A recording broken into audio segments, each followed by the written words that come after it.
Hey guys, today we're going to be looking at a fine molds reboxing of Tamiya's Churchill Mk.VII tank in girls and Panzer's markings. So let's open her up and take a look.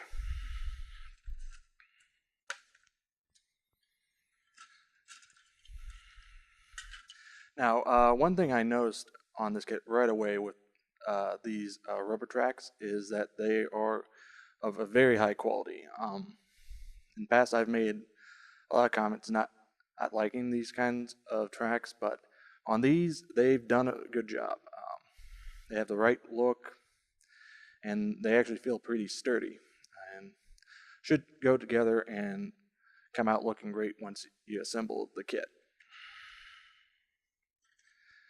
Moving on to the lower hull piece, not a whole lot to say here as it's pretty sparse in terms of detailing, and yeah, there's just not a whole lot here. Obviously, you need to build up, all the detail. One thing I did notice that was interesting is these two battery markings, which hopefully will come out on camera.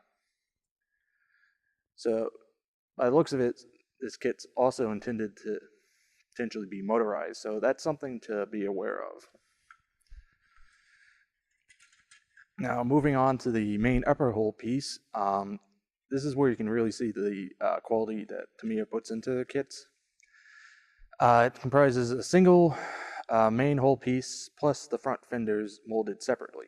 Now, my only guess as to why they chose to put the front fenders as a separate piece is most likely to ensure you can get the alignment of the upper hull to the lower hull once you've got everything assembled. Overall, the casting quality on this kit is very high. A lot of the details are finely rendered, especially some of the rivets and various hatches and latches. Next up, we've got the parts for the main turret as well as the main gun. Overall, casting is much the same, albeit some of the detailing on the upper hull is a little more sparse, and which is a little bit disappointing, but understandable.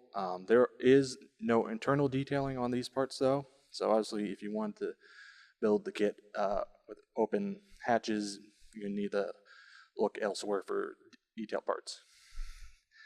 Now, something also to note is on this sprue, we also get a couple of figures for the kit. Now, for the normal version, obviously these would be appropriate and are excellent cast, but obviously if you want to build it as the Girls and Panzers versions, these figures wouldn't be appropriate. So moving on, next up we've got all of our driver wheels, which are a lot, as well as our road wheels, drive wheels, and return sprockets. Sorry about that. Overall, casting is great on these. All the details are very sharp. A couple of these sprockets, though, are going to be a bit harder to get off and get cleaned up properly, as they did mold the pore stubs onto the teeth, which is unfortunate. We also get a couple of links of track, and this is where you can really see how great a job they did on the rubber versions from these, as they're almost indistinguishable other than obviously the material. So good job Tamiya on that. Next sprue gives us our exhaust system as well as the various hatches, or excuse me, not hatches, storage boxes, and a couple other detail odd and end parts. Overall, much the same as the rest of the kit. A couple of areas that obviously going to be a potential issue here is on these cables, as they are very thin, so you'll want to be extra careful when you're cutting them out so you don't break them. Last sprue gives us our suspension, which is these two large pieces, which is interesting in that it does simplify the assembly, as you are only working with the primarily with these two large parts. However, it is going to make detailing and painting a little more interesting in that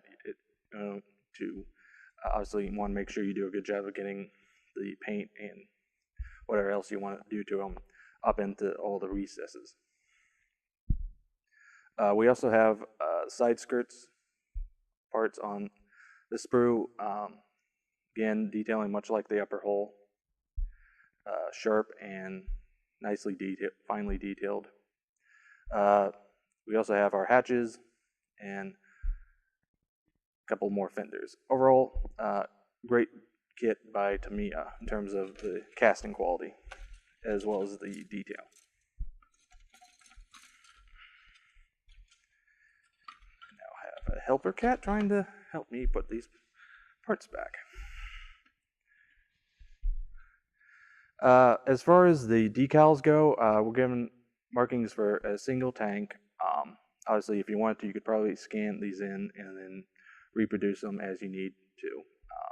We're also given character decals for some of the characters on the series.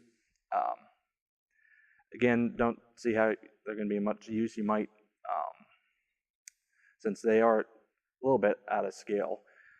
The only way I could see you using them is maybe if you got a clear piece of thin sprue, or not sprue, plastic sheeting, and put them on that and add a little bit of diorama effect. But overall, not a whole lot to say there. Moving on to instructions, the first page is a little graphic novel piece. Fortunately, I don't read Japanese, so I can only assume they're talking about some of the British tanks. If anyone happens to know, have a link to the translation or can translate, go ahead and post, as I personally like to know. In terms of the assembly of this kit, there is some complexity to it, but Tamiya keeps everything pretty straightforward, so that as long as you follow the instructions, you're not going to get too out of whack. But now, there's not a whole lot to say here other than just follow the instructions and you'll be fine. Only area that I would say you're going to run into some difficulty is here when you're getting into doing all of the detail parts, just because there's a lot of them. Other than that, though, the kit goes together pretty straightforwardly. Just follow the instructions is all I can really say. In terms of painting guide, again, single option and single overall paint color of Russian green. It's been a little while since I've used that color, so I cannot say with 100% accuracy if it's accurate representation of the color they use in the anime, but it should get you at least close. So overall, good kit from Tamiya. If you're a fan of Girls in Panzer, this is definitely one you might want to look at getting. Otherwise, if you just want another Churchill, does give you an oddball option that you can either obviously use the supply decals, or you can obviously source your own, as it does give you all the parts you need to build a Mark 7 Churchill.